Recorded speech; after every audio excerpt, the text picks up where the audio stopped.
Hello बच्चों, let's read the question. Question says, assertion, the conservation of kinetic energy in elastic collision applies after the collision is over and does not hold at every instant of the collision.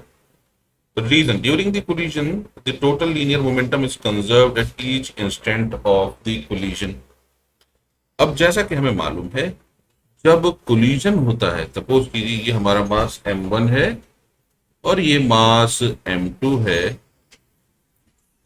तो जब ये collide करते हैं, इनकी shape में deformation हो जाता है और डिफॉर्मेशन के बाद जब ये वापस अलग होते हैं तो ये शेप रीगेन कर लेते हैं।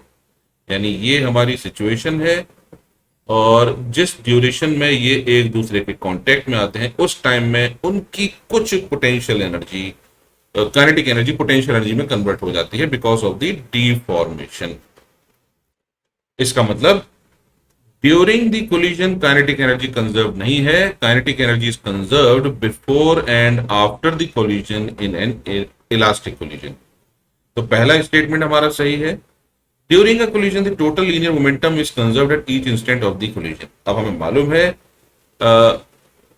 Before the collision, during the collision and after the collision her instant पर मोमेंटम हमारा रहेगा कांस्टेंट, क्योंकि एक्सटर्नल फोर्स हमारा सिस्टम पर जीरो है।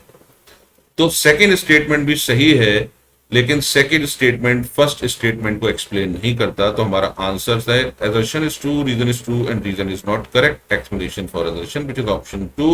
I hope you understood the solution. Thank you.